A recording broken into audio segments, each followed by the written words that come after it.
Focusing in specifically on the wild world of Stateline Speedway. How wonderful it was.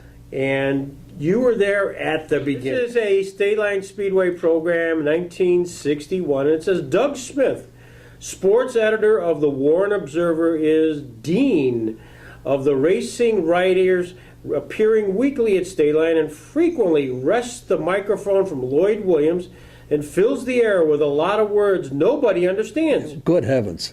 Doug is 25 and married. Wife Polly frequently accompanies him to the races, but 10-month-old Joe stays home. Joe didn't interfere with Doug's love of racing either. He was born on Friday, and Doug made Saturday's race. Sounds like me. Now sports editor of the Warren County Observer, the talkative and sometimes short-tempered Smith. Who, me? Covered his first... Who wrote that? Covered his first races at Jamestown Speedway in 1951. You must have been 15. Yeah, I couldn't even drive. Making this his 10th year as an auto racer. Of course, we had a lot of drivers that couldn't drive either. He'll take Stateline over anything except possibly Raceway Park in Blue Island, Illinois. He made every program since mid-1957.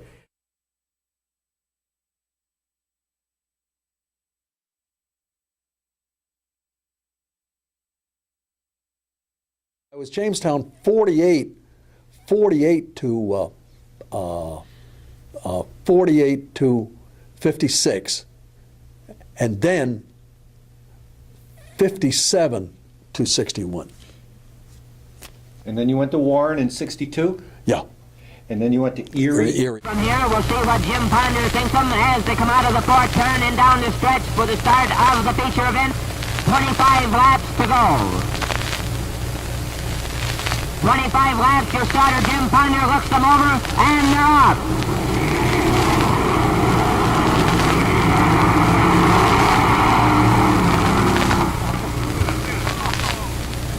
And they're really barreling into the first turn.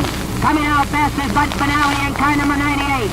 Second, Keith Warner in 20, and third, Bud Gardner in 102. They're really moving out in the feature event of the evening. However, all cars must make that first lap in order for the race to be on. They're still all going, so your race is on.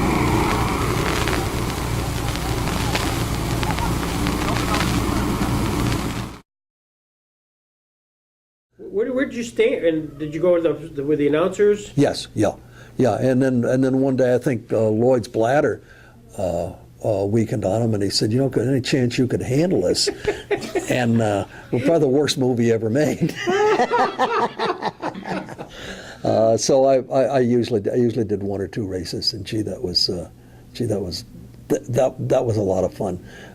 I remember one day I horrified everybody. We had something we needed to get pinned up in there. We needed a safety pin. I made an announcement. I said, "Any woman down there whose straps are holding together by themselves, could we have a safety pin, please?" And Lloyd, you can't say that. It was the 50s. Yeah. I could look down there and see them look up at me and laugh. Is that right? Yeah. Good. So you had feedback. Yeah, I would get instant feedback. I would, and I can't even recall what I would, I'd say, "Well, there goes Bobby Schnarrs with another merry-go-round ride," as he did his thing. And I would look at people look up. I would see people look up and laugh. It was usually something, and it was always spontaneous. Yeah. And it was never as good the second time. Yeah. I believe that I was announcing when Emery did that five-way roll. It just that was just horrible. Do you recall the night that? Do you remember Jim Ponder? Yeah. The flagman. Yeah. Remember the night he miscounted the laps? No. This wasn't the first time. And have you talked to Jim? He's not still around, is he? No. Oh, okay. Well, Jim Ponder was Jim Ponder's biggest fan, and he was talking about the number of feature races that he'd flagged, and I just kind of bought it. I mean, it was a figure like about 10,000 or something like that, and And somehow or other, I got to figure, he must have announced, 3 features a day ever since he was 2 years old in order to come up to this number.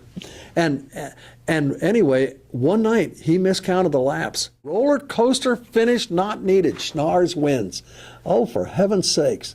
Good. Several years before the automobile was invented, a guy named Bill Shakespeare, having nothing better to do one day, dipped his goose quill into whatever passed for ink and wrote, "To err is human, to forgive is divine," or something to that effect. So much for getting the name of the guy who won the race in the first paragraph.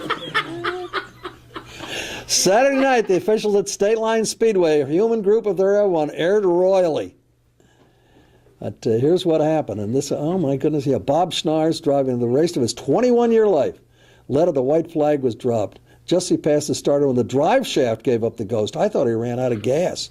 Nothing but neutral. Easily passed by Russell, who had been dogging him since the 11th, and Woody McCracken of Ridgeway finished 4th. But when the score sheets had been rechecked, they showed the white flag had been dropped after 25 laps.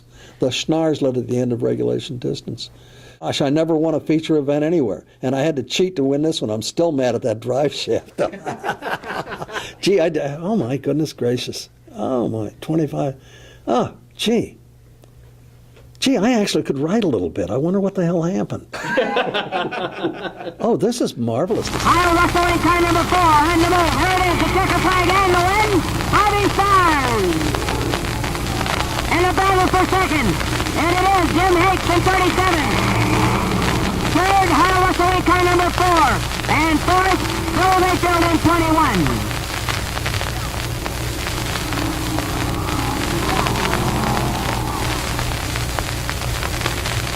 Here he is, the terrific job of driving his second feature event of the season. What do you say? A big hand for Bobby Stars. Nice scoring, Bobby. I remember the year that Squirt Johns won the first 5 races of the year, won the first 5 features of the year, and then didn't wound up not even winning the points title. Right. Remember that Bobby Schnars was all over the track. I remember that Kenny Johnson, who always had a Hudson until they stopped making Hudsons, had to be a heartbreak for him. It was always sort of behind the pack. I always rooted for Kenny Johnson, Did you? which is kind of like rooting for the Pirates. He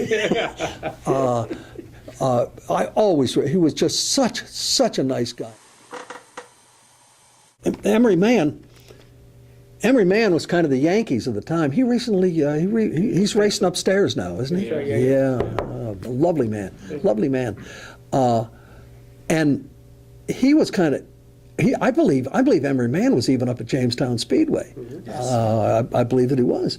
And he was kind of the Yankees or maybe the Chicago Bears of this. And if not a villain, at least a fellow who was so widely either loved him or you hated him. And Because of his successes? because of his successes and because of his very no-nonsense, get-out-of-my-way driving style. And that big 8-ball on the car, you never forget that. So that the first time I ever saw him in a coat and tie selling automobiles, I thought, who is this guy? He was a big guy. But you look at this guy coming down a track, and here comes the track accountant. It's got just with the big thick glasses, and he just became a different. It was like Clark Kent stepped into that automobile. This is funny. Quite a few years ago, I had a serious eye operation, and I was awake during most of it. So I'm lying there, and I heard the doctor say, we got about 30 minutes to go. So to work off those 30 minutes, I started counting down in my head, 1800, 1799, 1798. When I came to 916, I thought of Dean Layfield. And later told people, what did the doctor do? I said, he worked on my eye for 2 hours with a darning needle and a 9/16 wrench, which of course is